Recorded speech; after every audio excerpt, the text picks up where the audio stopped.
নমস্কার সবাইকে। আজকে একটা নতুন অন্যরকম ভিডিও নিয়ে তোমাদের সামনে এলাম।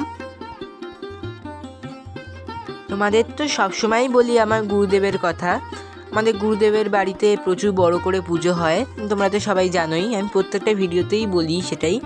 কিন্তু তোমাদেরকে অন্যান্য ভিডিওতে বলা হয় না যে কিভাবে গুরুদেবের বাড়িতে যেতে হবে। তাই আজকের ভিডিওতে ভাবলাম এটাই দেখাই যে কিভাবে আমার গুরুদেবের বাড়িতে যাওয়া যেতে পারে। আমি আজকে তোমাদেরকে পুরোটা ডিটেলসে শেয়ার করব। গুরুদেবের বাড়ি ব্যারাকপুরে, আমি যাচ্ছি বালি থেকে।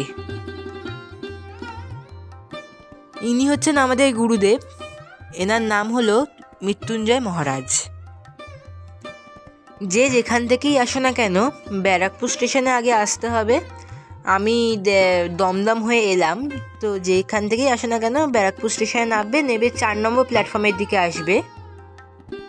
স্টেশনের সামনে থেকেই তোমরা টোটো রিক্সা পেয়ে যাবে। বলতে হবে কালুর গোলা যাব, মাথা পিছু 15 টাকা করে। তবে আমি তোমাদেরকে হাঁটা পথটাই দেখাবো। ভিতরে একটা শর্টকাট রাস্তা আছে, ওখান দিয়ে গেলে 5-7 মিনিট লাগে। এই মুহূর্তে আমি যে রাস্তাটা দিয়ে যাচ্ছি এটা হলো স্টেশনে নেবেই ওখান থেকে সোজা রাস্তা। তারপর সামনেই পড়বে নটরাজ দোকান, একটা খাবারের বিখ্যাত একটা দোকান। এই সোজা রাস্তা দিয়ে তোমাদেরকে কোনো দিকেই বেঁকতে হবে না, এই সোজা রাস্তা দিয়ে যেভাবে রাস্তা যাচ্ছে সেইভাবে যেতে হবে। আর তারপরেই দেখো সামনে 3 মাথা মোড়। এই 3 মাথা মোড়ের যেহেতু বললাম সোজা রাস্তায় যেতে হবে, তাই সোজা রাস্তাতেই আমরা যাচ্ছি। বাঁদিকে বেঁকলে আবার টোটো যেদিক দিয়ে যায় সেদিক দিয়ে যেতে হবে, একটু জাস্ট ঘুরপথ হবে। তোমাদের সাথে সুন্দরভাবে গুরুদেবের বাড়ির লোকেশনটা শেয়ার করছি। এবার সেই সোজা রাস্তা দিয়ে এলে আবার 4 মাথা মোড় পড়ছে, তো এবারেও আমরা ডান দিকে বাঁদিকে কোনো দিকেই যাব না, আবার সোজা রাস্তাতেই যাব। তোমাদের মনে হতে পারে স্টেশন থেকে অনেকটাই দূর, তবে খুব বেশি দূর নয়। আমি যেহেতু একটু ডিটেলসে বলছি বলে একটু দূর লাগতে পারে। আর তোমাদেরকে আর একটা কথা বলে দিই, আমাদের গুরুদেবের কাছে এলে কেউ খালি হাতে আজ পর্যন্ত ফেরেনি, এই বিশ্বাসটা আমার আছে। আমি যখন যা চেয়েছি তাই পেয়েছি। আর এবার দেখো এই রাস্তাটা দেখে তোমাদের মনে হতে পারে কোথাও গ্রামে এসে গেছি। না, গ্রামে না, এই রাস্তাটা হলো ইটের রাস্তা, আর চারদিকে জঙ্গল যেহেতু তাই একটু ভালোই লাগছে দেখতে। তারপর ওই রাস্তা দিয়ে এসে আবার সোজা আসতে হবে।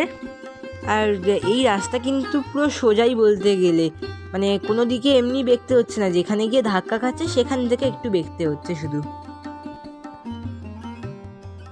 আমার যারা পুরনো ভিউয়ার্স তারা তো জানোই যে আমাদের গুরুর বাড়িতে কত বড় করে পুজো হয়। মেনলি লোকনাথ বাবার তিরোধান দিবসের দিন বেশি বড় করে পুজো হয়।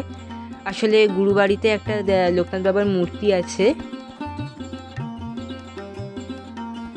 এই রাস্তাতেই পড়লো হরিসভা মন্দির, তারপরে পড়লো শীতলা মন্দির। তোমরা যে কোনো কাউকে জিজ্ঞেস করলেই বুঝতে পারবে।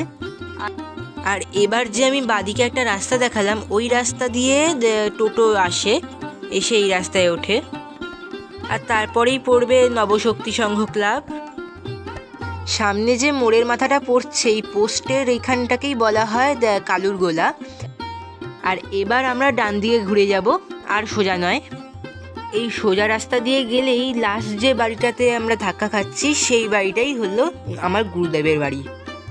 তো এভাবেই আমি চেষ্টা করলাম একটু যে ব্যারাকপুর স্টেশন থেকে গুরুদেবের বাড়িটা কত দূর এবং কিভাবে আসবে সেটা তোমাদেরকে বুঝিয়ে দেওয়ার। তো আশা করি তোমরা বুঝতে পেরেছো। তোমরা অনেকেই জিজ্ঞেস করেছিলে, তাই এই ভিডিওটা করলাম। আশা করি তোমাদেরকে বোঝাতে পারলাম। ভিডিওর শেষে গুরুদেবের ছবি, লোকনাথ বাবার ছবি দর্শন করে আজকের ভিডিওটা শেষ করছি। তোমরাও দর্শন করো, আর পারলে গুরুদেবের বাড়িতে এসে একবার তোমরা গুরুদেবকে দর্শন করে যেও।